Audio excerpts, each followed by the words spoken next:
Сау саламет тұрдыңыздар ма? Біздің ардақты да адал оқырмандар, көрермендеріміз біздің әрбір шығарылымды киноның сериалын көргендей күтіп отырған ізгі тілектеріңізден айналдық. Осы ізгі тілектеріңіз бізді шаршатпай, шалдықтырмай, жігерлендіріп, көптеген түсіріп осы сіздерге сыйлауға шабыттандырып жатқан. Жолашар түсірілім тобы қазір Астана қаласының іргесіндегі Қосшы қаласында осында келіп отырмыз. Ұлар Қожайұл деген әйгілі шебер бар, мынау музыка аспаптарын жасайтын қаш шебер, жас болса да қаш шебер.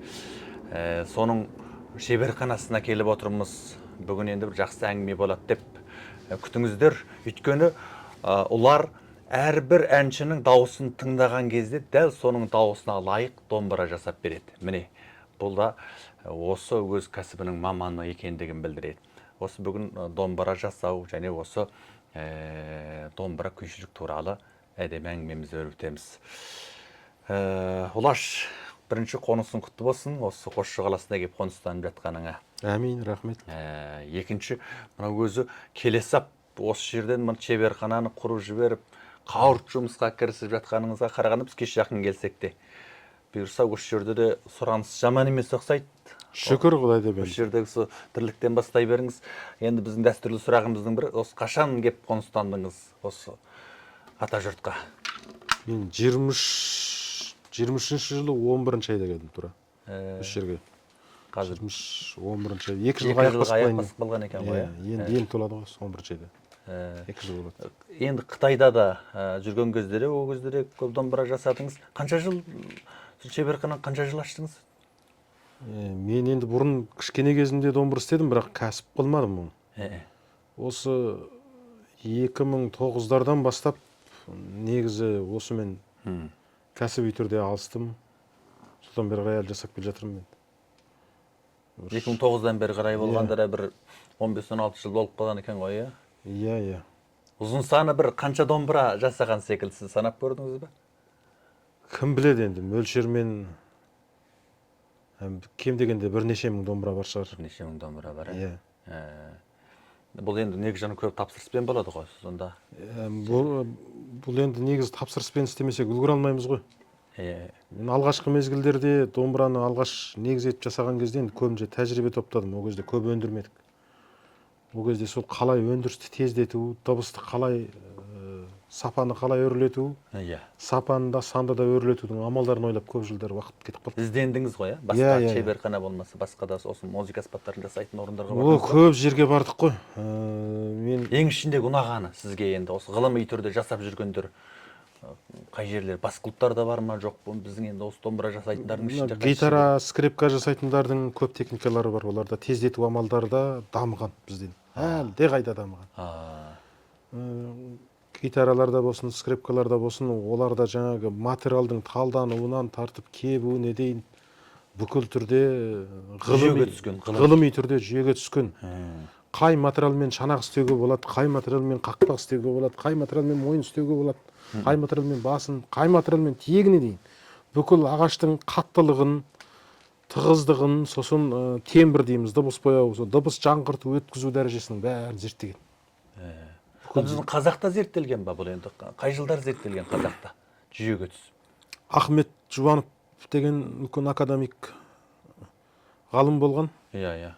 Осы Құрманғазы оркестрін құрған, осы бүкіл енді қазақ музыкасын оркестрлік деңгейде көтеріп алып шыққан Құрманғазыны бүкіл осы қазақ композиторларының, ежелгі дәстүрлі композиторлардың шығармаларын осы биікке көтерген ең үлкен тұлғамыздың бірі. Оны бекер академик демейді. Ол адам осы қазақ инструменттерін, музыкалық аспаптарды бүкілдей зерттеп, осы оркестрлік жүйеге әкелген. Бұрын бір домбыраның өзін айтсақ, батыста бір түрлі домбыра, шығыста бір түрлі домбыра, біреуінікінің шанағы ұзын, біреуінің шанағы қысқа, біреуінікі жуан, біреуінікі терең, біреуінің мойны қысқа, әр түрлі. Қазірге дейін арқаның өзінде қалақ домбырадан 7 түрі бар. Соның бәрін оны бірізге түсірген екен ғой. Иә, бұл енді оркестрдің қажеті үшін осындай жұмыр домбыра дейміз ғой енді бұл. Иә. Жамбыл домбыра дейміз ғой. Жамбылдың кешінде таратылған домалақ домбыра болған, жамбыл домбыра болып кетті ғой енді ол. Абайдың кешінде таратылғанда ана қалақ домбыра таратылып, сонымен абай домбыра болып кеткен. Онда елдің түсінігінде кезінде Жамбыл осындай домбыра ұстаған екен. Абай андай домбыра ұстаған екен деп ойлайды екен. Абайдың домбырасы 3 шекті домбыра. Ол әдетте көп кезікпейді. Ол енді Алтай домбыра деп айтады, 3 шекті домбыра деп айтады. Мына шығыс әуендердің Алтай әуендеріне көбірек келеді ғой, 3 шекті домбыра. Жай береді. Енді Жамбылдың домбырасы да қалақ домбыра. Осыны ұстаған қалақ. Қалақ домбыра, мындай домбыра емес. Сол кісінің бір тойында таратылған болды ғой, естелік үшін.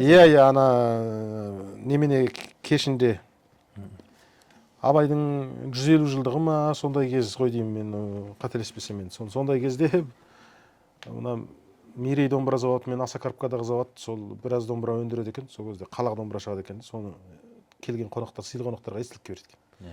Содан ой, мынау қайдағы домбыра? Абайдың кешінде таратылған Абай домбыра деп сол Абай домбыра болып кеткен. Соны атымен атап кеткен. Енді жаңағы Ахмет Жұбанов атамызда атап жатырмыз ғой, сонда қандай жүйелерге түсірген көрсетіп бере аласыз? Енді жаңағы ұзын қысқалығы, үлкен кішіліктер оқысамайтын, соны бір ғылыми бір жүйеге түсірген, қай жерлерін өзгерткен, қандай өлшемдерге сай жасаған? Енді бұны айтсақ, бұның өн бойында өзі өлшем бірліктері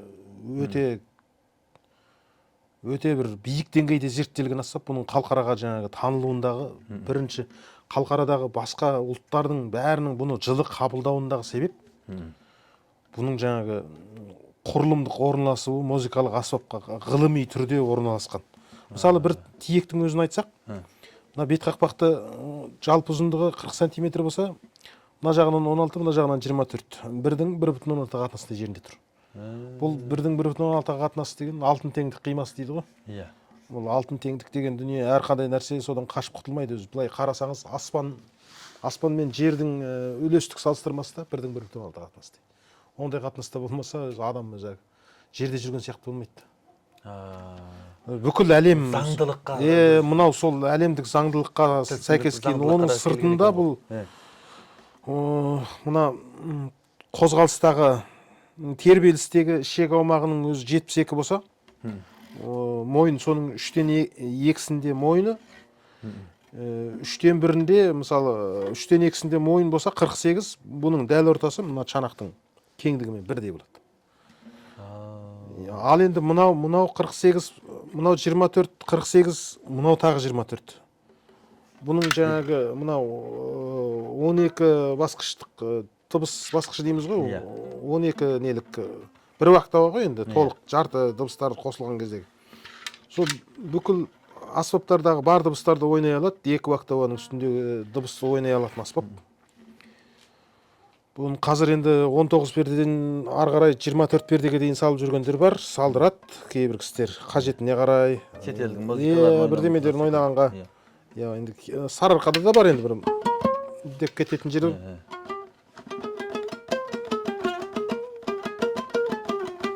Осындай бір өте шығатын дыбыстар бар енді кейбір күйлерде. Қазір енді бұл ғылыми зерттелгеннің сыртында енді жаңағы бірінші баспалдағы Ахмет Жұбановтың кезінде жаңғыз Ахмет Жұбанов зерттеген жоқ. Ол адам өте ғылыми болған. Мына Тула деген жерден, орыстың Тула деген несінен Романика деген бір шеберді арнайы алдырат 30-нешінші жыл осы. Сол кісі келгеннен кейін осы қақпақтағы дыбысты ұшыруын бүкіл құрылымдарының көбін зерттеткен. Соған арнайы домбыра жасатқан. Өзі алғаш келген кезде жеке шеберханада істеп, кейін үкіметтің шеберханасында арнайы жұмыс істеген. Қазіргі мына Секен Тұрысбеков ағамыздың қолындағы домбыра біраз санаулы адамдардың қолында ғана қалды. Бұл содан қалған домбыралар қалды ғой. 70-ші жылдар қайтыс болып кеткен адам ғой ол кісі. Сол кісілер зерттеген Ахмет Жұбановтың тапсыруымен. Осының бәрін ғылыми деңгейде зерттеген. Бір жүйеге түсіріп кеткен екен де. Өлшемдік құрылымдарды. Өлшемдік құрылым, ұзын қысқалығы, дыбысының да тұрақтылығы, және пернелеріне шекіме сонда. Көп зерттелген дүние ғой бұл енді. Ал енді бұның ағашына өзіңіз енді көп домбыра жасап жүрсіз ғой, неше мыңдаған. Қайсы ағаш біздің осы домбыраға ең лайықты ағаш? Енді үйтіп айтуға да көп жасалып жүрген енді. Енді қазақ даласында өсетін ағаштар ең лайықты деп ойлаймын. Өйткені қазақ ғасырдан бері қарай осы өзі туып өскен өлкесіндегі ағашпенен байырғы дыбыстарды сондай ағаштармен жасап шығарғанда, енді кейбір шеберлер ойлайды, шетелдің ағашын әкеп байырғы аспаптың үнін шығарам деп. Ол бақытты үйден іздемей, үйдің ішінде десе, даладан іздегенмен ұқсас. Қызыл ағаш деп шетелден әкелген. Қызыл ағашта болады. Ол енді қазіргі оркестрлік дыбыстар, болмаса қазіргі лирикалық дыбыстар, сондай дыбыстарды белгілі мөлшерде шыдамдылығын арттыруға, сондайға керек, бірақ байырғы бір қоңыр үндер, радиодан кішкентай кезімізде естуші едік қой, бір тыңқылдаған, ғырт-ғырт еткен бір ағаштың дыбысы. Жабайы сияқты болып тұрады. Бірақ адамның ар жағын тербейді. Ондай дыбыс меніңше шетелдің сұрыпталған ағашынан шықпайды. Өйткені бұл өте жаңғырықтырып жіберем екен, қоңыр үнге бармай қала ма деп ойлаймын да. Енді осы қазақ даласындағы ағаштың ішінде қайсы сол жаңа үнді шығара алады енді? Қызыл тал деген болады. Бұрын талдан домбыра шабады көбінше, сосын қайыңнан домбыра шабады. Бұрын енді көбі иіп жасайтын домбыра аз, сол кезде технология жоқ. Чаппа домбыра. Қазақ өзі көшіп қонып жүрген халық, өндіріс, жалпылай өндіріс жоқ. Жеке шеберлерде болған болу керек енді. Кейбір отырақты шеберлер болған, темірдің ұсталары болған, солар арнайы инструмент жасап істейтін болу керек. Бірақ енді әр әнші, әр күйші өз домбырасын өзі жасап, далада өзі шауып, жобалап, сол өзі жасап, өз дауысына ұқсатып, солай келген. Бұл сал-серілік дәстүрлердің, сал-серілердің бәрінде бар дәстүр. Мысалы, әсеттер де, бір жандар да өз домбырасын өзі шапқан деп айтады. Енді қарағайдың ұшарбасы дейді, долан топчы дейді, әр жерде әр түрлі. Енді көбінде аңыз қылып айтады, анау қарағайдың ұшарбасы жалдың басына біткен қарағайдың ұшарбасын кесіп алады деп, өйткені әбден кепкен, осы аңыз қылып айтады енді. Оның қаншалықты ғылыми негізі бар? Ғылыми негізі өте бар. Өйткені мысалы 100 жасқа келген қарағай ең ұшарбасына барғанға дейін сол 100 қабатты орамды бәрібір жіңішкерсе де 100 қабат орамды ұстап үстіне барады. Оралып отырып, әрбір дің болып отырады. Қабат сол ана жасы ғой. Текстура дейді енді. Соны сол ұшарбасына дейін ұстап апарады ол. Сол ана ұшарбасында ол жиілейді. Тығыздығы асады. Сосын ол ұшарбасына суда әрең шығады. Ана қысым оңай емес қой. Су ішкен кезде де өзек арқылы барады. Суда аз барады, жаңағы тығыздығы да жоғары, сосын оны жел қағып отыратын нәрсе. Сосын мейіз болып көк болады екен де. Анау шауып әкелгеннен кейін өзі ағашты негізі қыста шабады қазақ. Жазда кеспейді. Жазда енді өсу кезінде су ғой. Жоқ, мынау соғым сойған сияқты ғой. Семіртіп барып. Жоқ, семіртіп барып емес, соғымды қазақ қыста сояды ғой. Бір қар жауғаннан кейін, су түскеннен кейін соғым сойып алады, сақтауға қолайлы ғой. Ал ағашты да дәл сол кезде кессе, жаңа діңіндегі суын бір жолата қой бере салмайды. Жазда кессеңіз бір жолата қой беріп жүреді де, ыдырап былай жарылып кетеді. Ауып қалу ахуалы бар, жарылып кетеді ғой ағашта. Сосын семет, ағаш қасиетінен, көп қасиетінен айырылып қалады. Қыста болса, негізі өсу процесін тоқтатқанда бұл талшықтану процесі жоғарылайды. Көміртек талшықтық процесі жоғарылайды, сол кезде кеседі, өзі бірінші айдың ішінде кеседі. Содан тура ет сүрлегендей сол оны көлеңкеге кеп тұрады ғой. Жоқ, ана жаздың ыстығында, қыста тауда қалады сол жерде. Кеседі де сол жерде тастайды, 4-ші ай, 5-ші айда күн ысый бастаған кезде етекке кеп көлеңкеге кептіреді. Бұл ағаш кептірудің өзінде процесі көп. Енді қазір техникамен де кептіреді. Мысалы, қазір енді ағаш кептіруде ең озық мемлекет Жапония. Қазір енді көбіне дайын материал істетіледі ғой, базарда. Дайын болғанда да оларда адамның қолымен сұрыпталып келген дүние, табиғи жолмен кеуіп жатқан дүниелер ғой. Біздің енді Орта Азияда ағашты ғылыми түрде музыкалық аспапқа кептіретін үлкен заводтар жоқ. Енді санаулы кішігірім музыкалық аспап өндіріп жатқандар өз қолымен өздерінің материалын солай кептіріп жатқан болу керек, бірақ үлкен түрде, жалпылама түрде кептіріп беретін Европадағыдай, Қытайдағыдай, Америкадағыдай үлкен завод жоқ. Табиғи жолмен кебеді. Оған біз зорланудың керегі жоқ, өйткені табиғи кепкен процесс жақсы да оның. Өз қасиетімен. Өз қасиетімен тұрады. Ал енді домбыраны сол ағашынан басқа қандай өлшемдері дейміз ба, қандай қасиеттері арқылы енді шебер көп бар. Шешен домбыраны кез келген шығара алмайды ғой.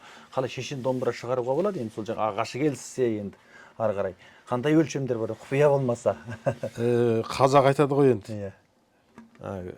Найман істей ма, Сайман істей ма деп. Екі жақтылы бір күмән дүниені ортаға қойып қойған иә. Иә. Найман істей ма, жоқ Сайман істей ма деп бір ортаға қойып қойған. Қолында Сайман жоқ болса, Найман тісімен қазбайды. Сайман бар болып, Найман іштеміп болса, Сайман өзі барып жаппайды бірдемені. Екеуі де келісу керек болып тұр, соған қазағынан дәл сай болу керек дейсің. Иә, дәл ортаға қойып қойған. Нәтиже күмәнді дүние қойып қойған. Енді біздің көзқарасымызда енді бізден де мықты шеберлер бар ғой, біз енді бәрін білеміз демейміз. Біздің білгеніміз 1-9, білмейтініміз 99 енді. Үлкен шеберлер көп осы елде, бірақ енді білгенімді жасырмай айтайын енді. Негізі ең бірінші домбыра талдағанда да енді мынау бірінші бос тұрған кезде осылай дырылдап тремолаға, үлкен тремолаға ойнаған кезде қол ілмеу керек шек. Қақалмай өтіп кету керек. Бұл бауырының жұмсақтығы. Екінші, мына әрбір дыбыстарды перден төмен нақ басып отырып мыжып тарту керек. Ол бүйтіп емес. Ол бүйтіп емес. Мына мыжып отырып, толық мыжып, міне жерден де мыжып. Егер анау тиетін таза емес перде болса, бүйтеді оны. Мен мынаны шала басайын енді жақтан. Зың пайда болып болады екен. Бүйткен кезде білінбейді ол не. Әне көрдіңіз бе? Әне.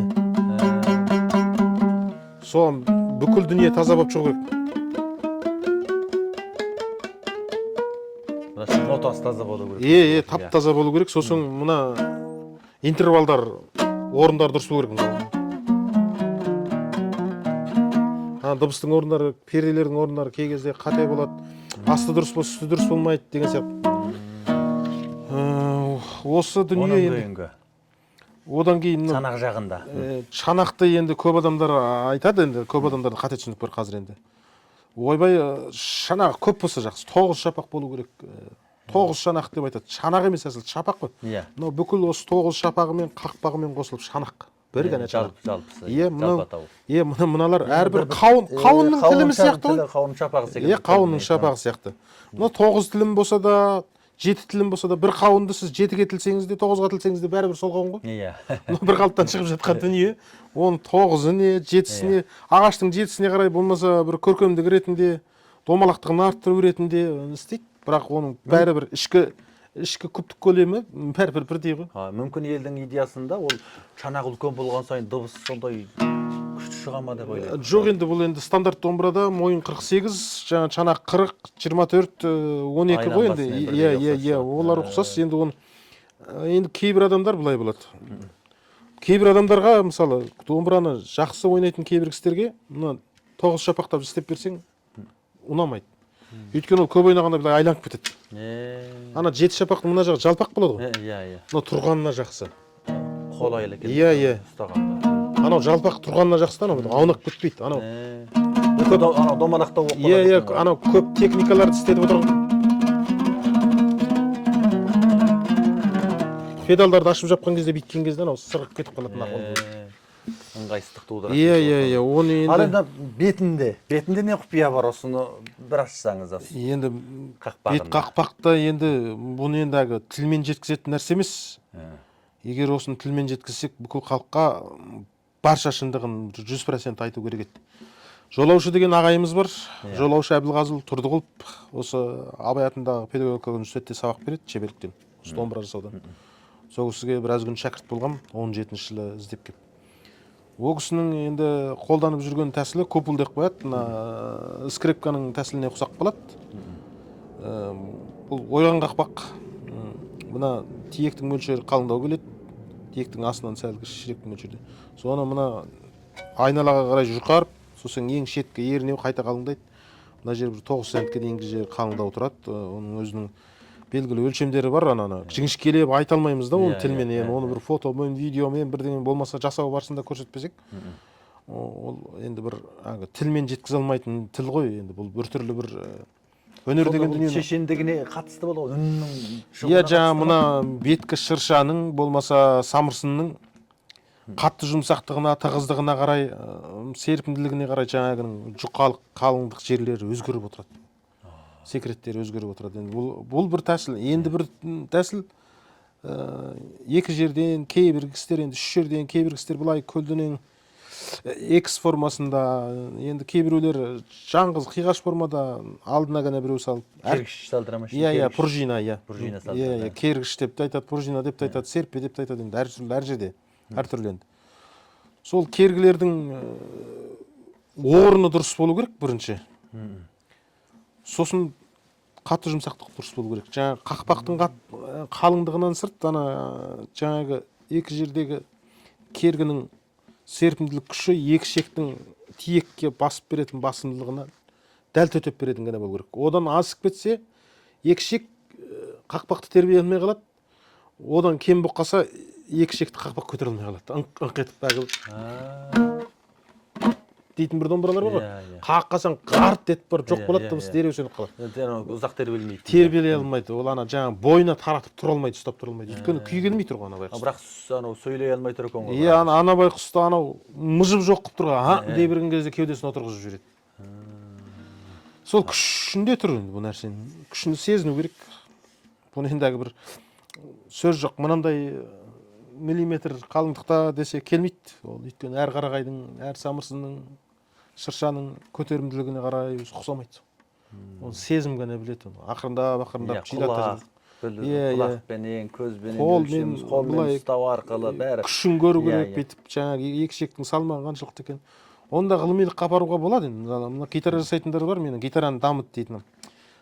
Гитара сияқты бір чанаққа дәл екі шектің, олар енді гитара бір ғана стандарт бұрауда тұрады ғой, олар стройы. Біздікі енді Дина апалардан сұрасаңыз, астын доден бастап солға дейін бұрай береміз оркестрге дейін. Сосын бұның қақпағын меңгеру қиын. Әртүрлі қолданатын жерге әртүрлі жаңағындай бізде соған қақпағымыздың да жаңағы қалыңдық өлшемдері кетіп қалады. Соны дәл жаңағы қайсы бұрауда тұрғанда қанша килограмм күш түседі, соны таразы, кішкентай анандай таразымен өлшеп алып, мынаның жаңағы басымдылық күшін. Дәл осыны сол килограмм тастарды салып отырып, былқылдақтық дәрежесінің астына микрометр тірек болып көруге болады. Бұрын тәжірибеде қылғам. Бірақ енді біз қолмен былай сезініп алған. Қазір біткеннен кейін оған ондай жіңішкелік керек емес қой әзір. Иә, оны бәрібір соны істегеніңде сол, қолмен істегеніңде сол, сезініп кеткеннен кейін ары қарай керек жоқ болады. Бірақ енді ол эксперимент ретінде істеп түсінуіңе керек. Гитара соны істейді. Иә. Мына тиегінің бір қатты бір ғылыми өлшемдер бар, тиек қатты ағаш не жұмсақ ағаш болу керек деген секілді, мына шанақпенен болмаса мойынменен сәйкес келетіндей, мынау қатты болғанда мынау жұмсақ болады деген секілді. Жоқ, енді тиек негізі қатты ағаш болған жақсы. Ағаш болу керек па? Бірақ енді қатты десе енді қарағаштарын салады ғой. Иә, мынандай қарағаштың тағы бір түрі болады, бұл музыкасы құс етпейтін бір түрі болады. Енді біз оны көбінше ар жақта қытайша атауымен үйрендік те, бұл мына жаққа келген кезде бұны эбен деп айтады енді. Эбеннің өзі неше түрі болады. Мына эбен бұл қытайша айтқанда уму деп айтады. Ал енді бір эбен бар, тастай қатты енді. Қатты болғанда мынадан да қаттылығы жоғары енді оның. Бірақ ол музыкасы болып құс етуге келмейді. Ол дыбыс жаңғыртпайды оңашылыққа. Дыбыс жаңғыртуы мыналарға қарағанда көп төмен. Ол Қытайлар оны цигоңтан деп айтады енді. Осы жақта енді кейбір кісілер сол ар жақтан әкеп соны да сатып жүр енді. Эбен деп енді. Жасырудың керегі жоқ. Иә. Ол енді болмайтын дүние енді. Музыкасы неменелері табыла ма? Қазір материалдық ағаштар көп па? Сіздер қай жақтан? Ар жақтан кіргізесіздер ме? Жоқ, осы ішінде табыла ма? Осы жерде де табылады. Тасып жүрген адамдар көп қой енді. Қазір сауда дүние екі елдің достығы жақсы. Ар жақтан да бер жақтан иә. Ары қарай бер қарай өтіп деген жай шаруа болды. Қазір виза, без виза, қазір визаның да керегі жоқ. Барып келіп жүре береді. Қауындықтың жолындай болды. Дұрыс, иә. Енді бір Улаш осы елдің осы аңызып айтып жүретіннің бірі. Улаш қандай әншінің дауысын келіп айтпаса да, таспадан бір тыңдаса да, дәл соның дауысына келетін домбыраны дәл өзінде жасап береді дейді. Бұл кәсіби тәжірибеден келген дүние ма? Бұл енді кішкене асырып айтылған болу керек, бірақ біз оның көп әнін естуіміз керек. Оның бір әншінің дыбыс уақтабасы болады ғой. Дыбыс көлемі сол. Иә. Сол көлемін, ол қай стройда айтады. Сол строй көлемін білсек, сосын оның дыбысы шыңылтыр, тенор ма, баритон ба, соны білу керек, соған қарай қақпақ отырғызамыз. Мен айтам әдетте енді жай домбыра жасағаннан, енді универсал домбыра жасағаннан әншіге домбыра жасаған өте қиын. Әр әншінің дыбысы ұқсамайды ғой. Құдай берген табиғатына қарай ұқсамайды. Тек соған ғана теліп жасау керек. Иә, соның кішкене табиғатына келетін дыбыс тембрі соған таяу болу үшін біраз еңбектену керек. Қайта қақпаға ауыстырасың. Біреу келеді, біреу келмей қалады. Ол енді кейбір адамның тәлейіне де байланысты. Өте керемет келетіндер болады. Шіркін бір өзінің даусына құйып қойғандай болады. Ода бір ән емес, көп әнін естуіміз керек, түсінуіміз керек. Сол әншіні түсіну керек болып тұр ғой. Үнін. Енді кейбір домбыраларға сондай ықшамды, жеңіл ағаштарда сондай тәбірек деген әншіге жасап берген домбыраңыз 100 грамм ба, өзі айтып торғайдың салмағындай салмағы сондай қолайлы, дыбысы да сондай әдемі. Ол енді сондай бір әдемі домбыралар жасайсыз енді, қызықтырып. Оны көп жасамайсыз, көп әншілер оны талап етеді. Оны енді қалай десек болады, енді ол бір шабыт келеді, кей кезде бір адамға бір оны қазтаныстырамыз. Бір адамға бір шабыт келеді, ой келеді. Енді тәбәрік көп араластық, жақсы жігіт, досымыз ғой енді. Дыбысын естіп жүріп, сосын көп түсіністік өзі. Бұлайда жүрекпенен, санаменен де бұлай көп әңгімелесіп, көп неткеннен кейін, оның ішкі дүниесін ұққаннан кейін, оның қандай дыбыс қажет екенін нағыз түсінгеннен кейін барып істелген дүние. Өзі қарап отырдым, мынау не шауып қойдым, таяттым, қақпағын жапқам жоқ, қазір көзіңше жауам дедім. Бірінші күн жауып, соның дыбыс шыққаннан кейін тәбәрік деген екезу құлағына жетіп. Енді оның бәрі соның өзі батырға лайық ат туат дейді ғой. Оны айғыр тудырып тұрған жоқ, енді Құдай беріп тұрған дүние ғой енді сол батырға. Сол сияқты дүние менің қолыммен істеттіріп тұрған бір сәті түскен. Сол енді бір бұйырған дүние ғой енді, сол әншіге бұйырған батырдың аты сияқты өзі сондай дүние. Енді шәкірттеріңіз бар ма? Бұрынғы өзіңіздің қолыңызда істеген, сізден аспаса сізге жете қабыл, қазір өз алдына бөлек отау төгіп жүрген? Көп қой енді, көп. Қытайда бір 20-ның үстінде шәкірт тәрбиелеппін, көні кішісі бар. Алды 63 жасында келіп домбыра жасағанды үйренді. Керемет кісі еді. Құдай ғұмыры қысқа болып, 2-3 жыл домбыра істетті, содан қайтыс болып кетті. Бір ауру себебімен кетіп қалды. Одан бері қарай көп шәкірттерім бар енді. Қазір енді жете қабыл емес, бізден асады болашақта. Өйткені болашақ солардікі. Бүкіл нәрсенің тілін біледі, жаңа техниканың бәрі солардың дәуірі, біздің дәуір енді. Біздің дәуір енді былайша айтқанда тіке өзіміздің қолмен істеген тәжірибеден келді. Мен шынын айтқанда соларға баспалдақпын. Енді мені басып, енді бір баспалдаққа көтерді. Жолдан кішкене болса жол көтерді. Менің тәжірибемді алып, одан ары қарай өзінің дүниесін қосады. Олар енді бір баспалдаққа шығады. Енді жақсы шәкірттерім бар.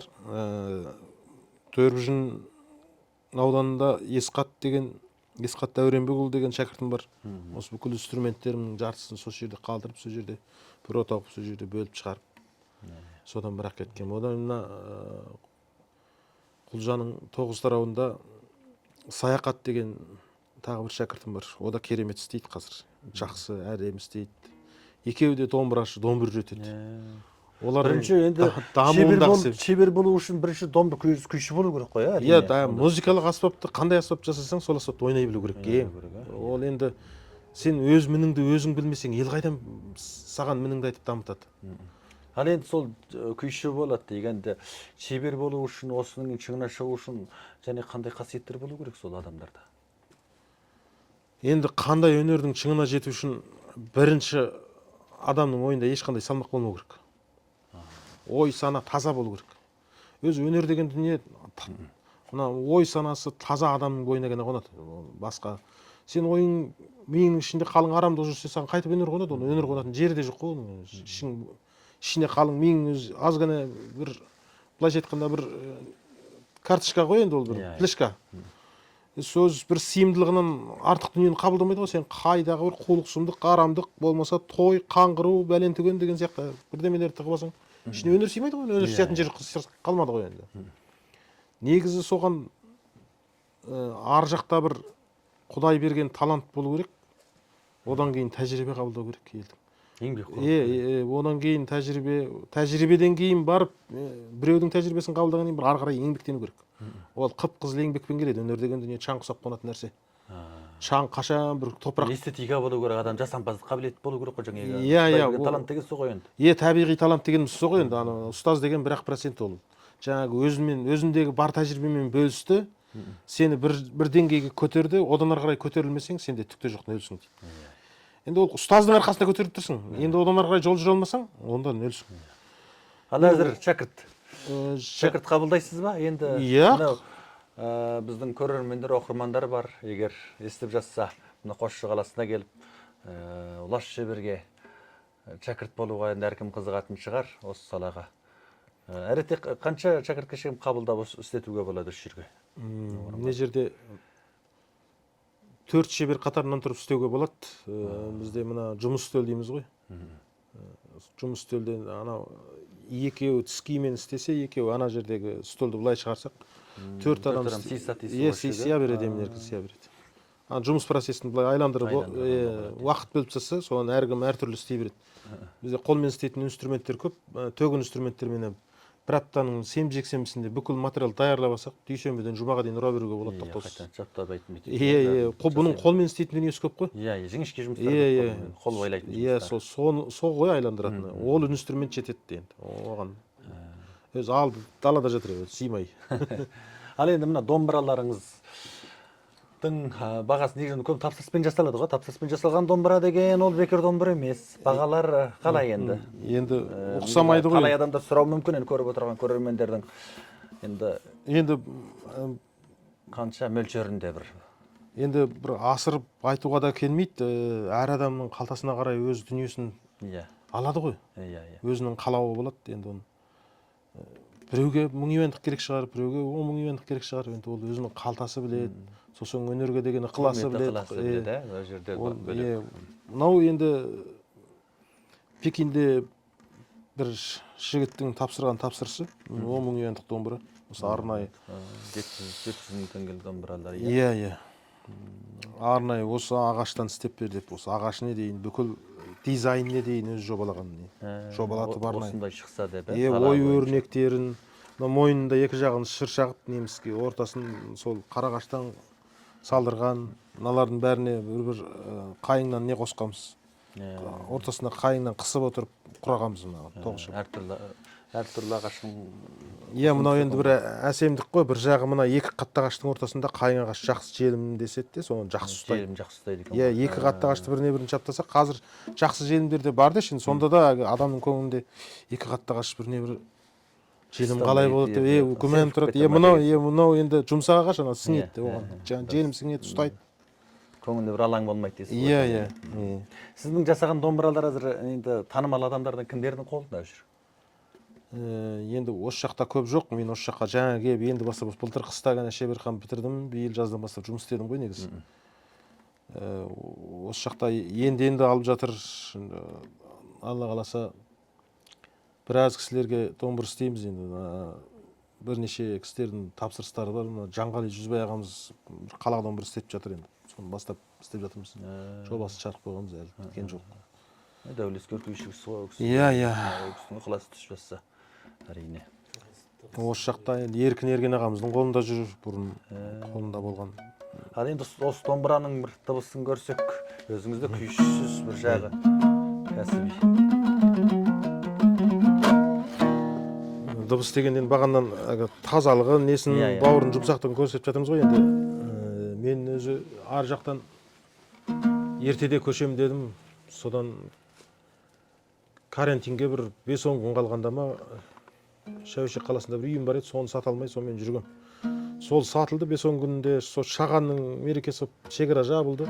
Одан ары қарай карантин болды. Сол жатқаннан ол жатып 23-те әрең келдік. 3 жылдық карантинде. Иә, сол осы жақта осы тұрғызып қойған үй сол кезде осы жақта жерін алып тұрғызған ғой. Сол осы жаққа келе алмай келем деп келе алмай жіпсіз байланған адам бұл соны. Аңсау деген бір күй жазғам, соны орындап берейін.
Ғажап күй екен. Рас көңілден шыққан сол кездегі бір анау карантинде қамалып жатқан кездегі бір іштен қайнап шыққан. Уранаға атын қойған сол кезде. Ол кісіге енді бір осындай бір музыка келіп тұр, қақиды тыңдап көріңізші деп жіберсем, менің көшетімді де білмейді ол кісі. Одан хабар жоқ, ол кісі іледе жатқан адам. Бауырым, қайда асығып жүрсің, сен бір жаққа асығып барасың ба?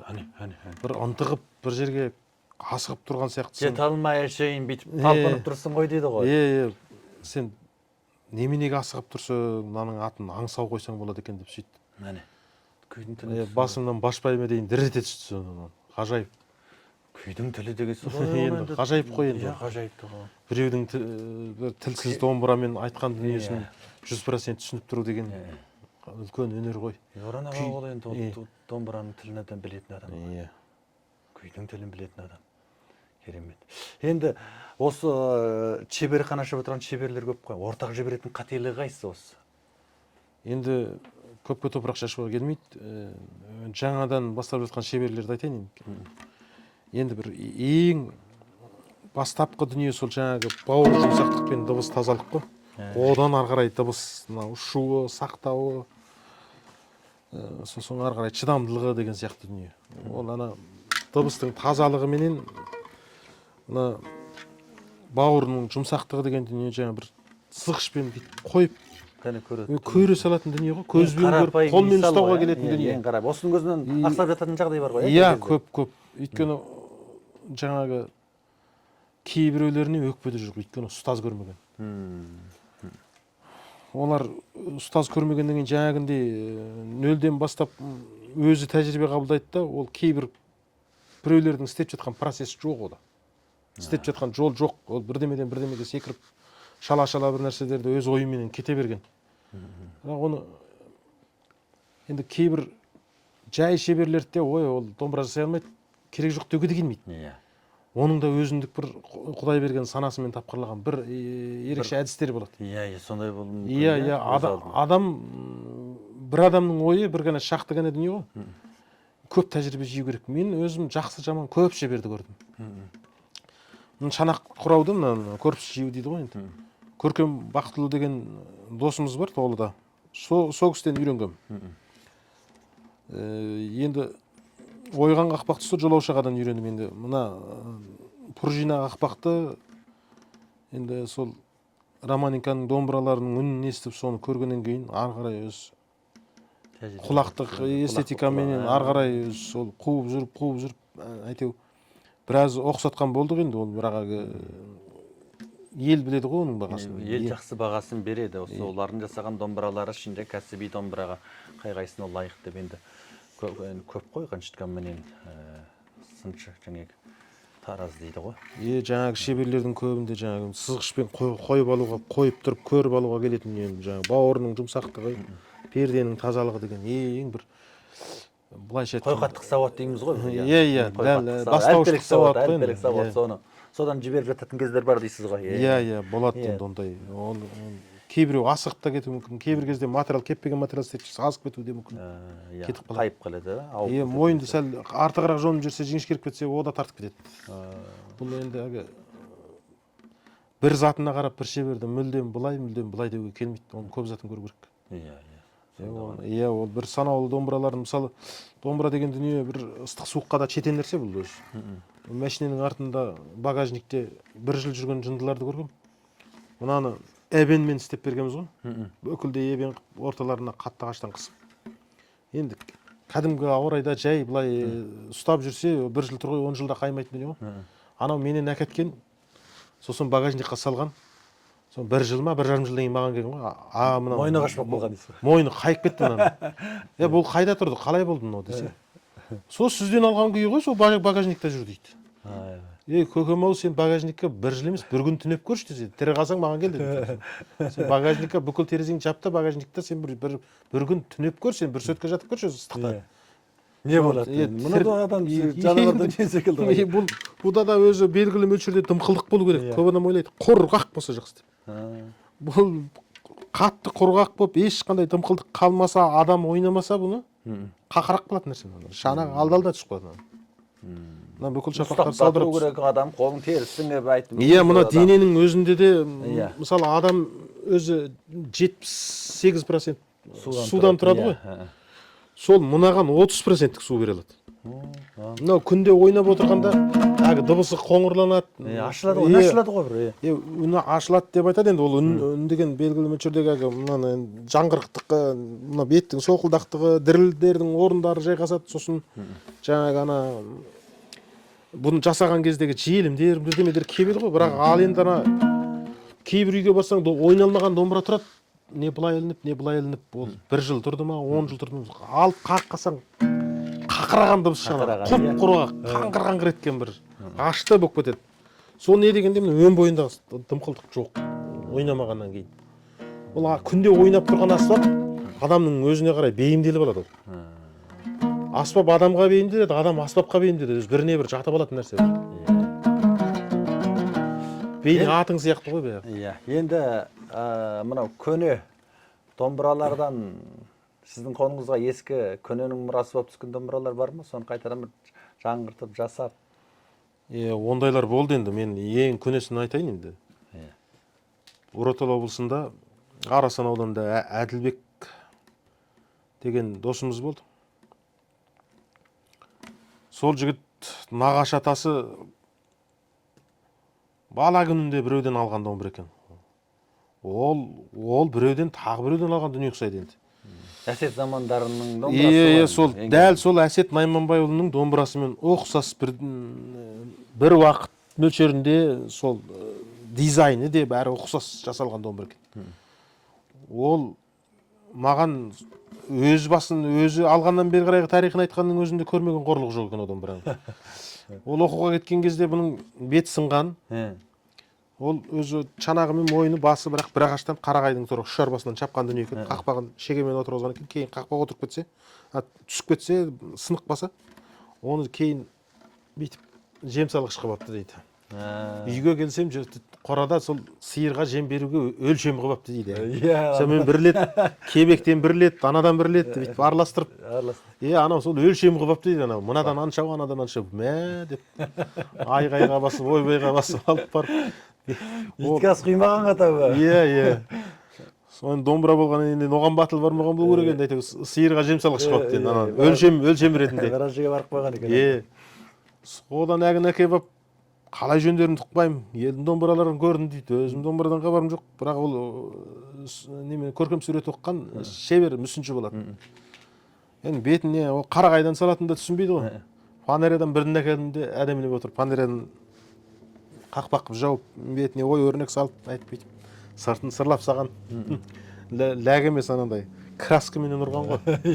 Оның ойында енді ол бәрі бола береді деп ойлаймыз ғой. Бояу болса болды деген болды.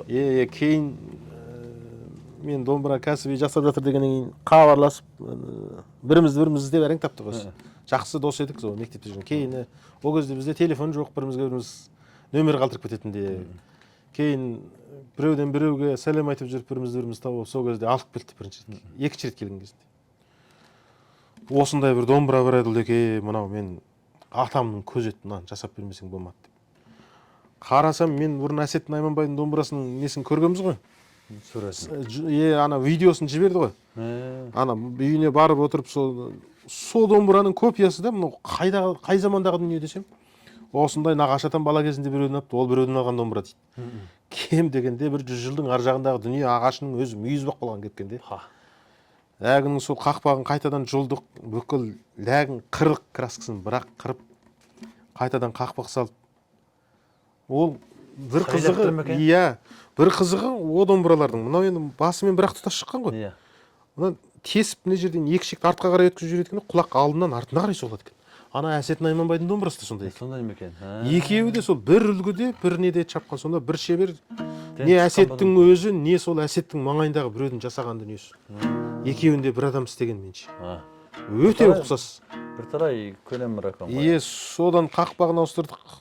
Керемет енді дыбысы. Ана кішкене мынандай гене домбыра ғой енді. Қалақ домбыра бірақ. Кішкентай қалақ домбыра. Ананың енді түріне қарап анадан анандай үлкен дыбыс шығады деп адам ойламайды. Ғажайып. Сосын маған бер десем, мынау деген нағашы атамнан қалған көз дейді. Оны қайтып сұрайсың соның кейін. Енді мына орталықты үлкейтіп завод қып, ары қарай шәкірттерді көбейтіп ашу жоспар бар ма? Сол үлкен жоспармен келдік қой. Осы жерге келудегі бірінші мақсатымыз да сол. Осы Қазақстанға келгеннен кейін енді қазақ ұлтына бірінші мен қолымнан келетін осы дүние болған соң осыдан үлес қоссам деймін. Мен кейбір кісілер ұқсап атамнан қалған еді, әкемнен қалған еді, мен мұны өнерді көрсетпеймін, ешкімге демедім. Қытайда да осы үйренем деп келген адамның маңдайынан қаққан жоқ. Бәріне үлкені болсын, кішісі болсын қызғанбай бәрін көрсеттім. Осы жерде де солай. Қолынан келіп үйренем деген әр қазаққа есігім ашық.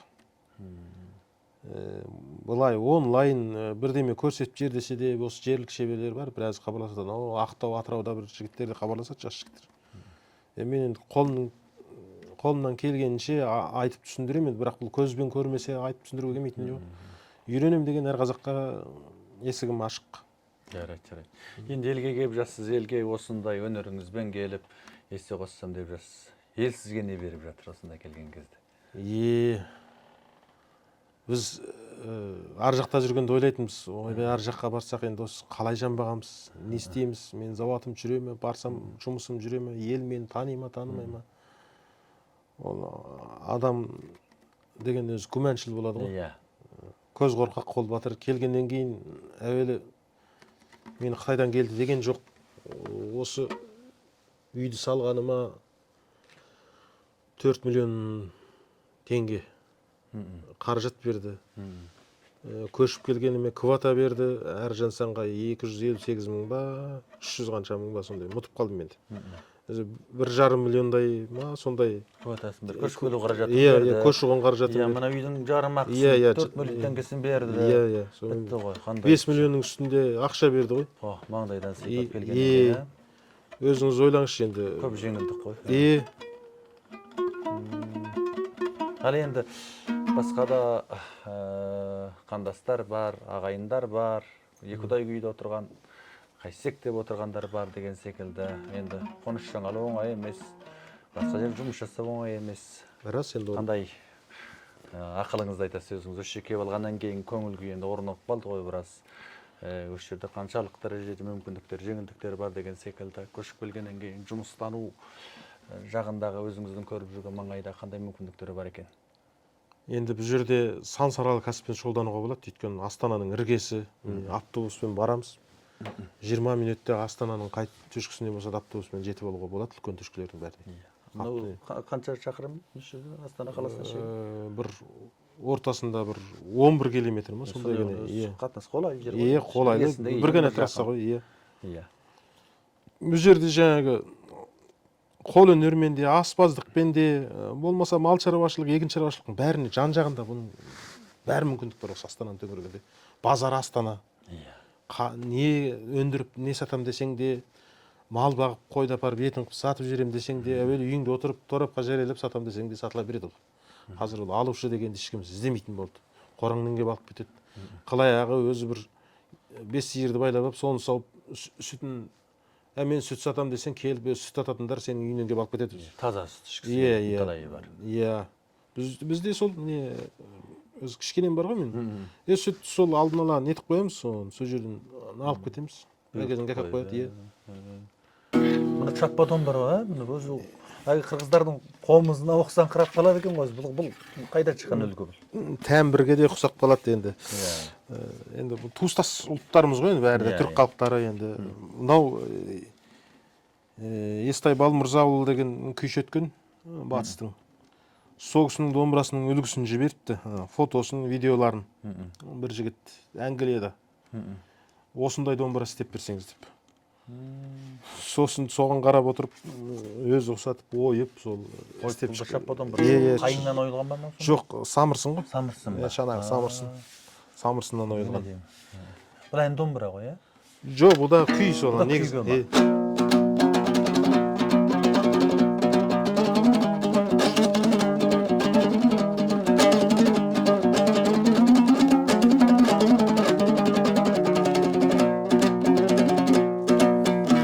Арқаның ән домбыраларында сұқсақ қалады. Арқаның домбыралары, қалақ домбырадар ғой. Қалақ домбыралар. Олардың көбі енді тереңдігі кішкене жұқалау болады.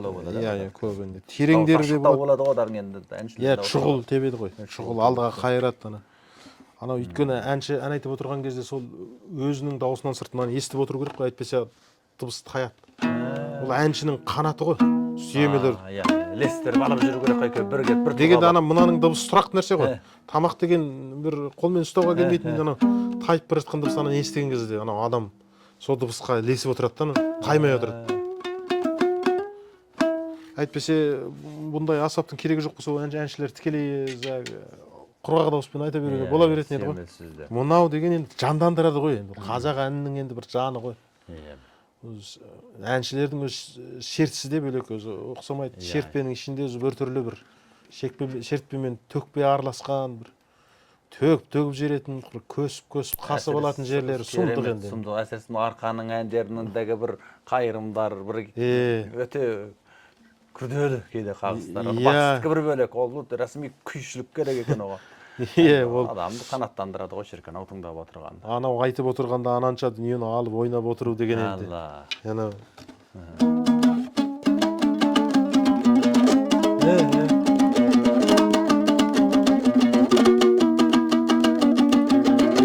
Осының бәрін айтып отырып алып отырады.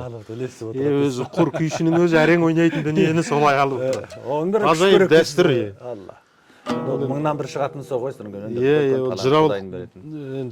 Жырау болу оңай емес қой.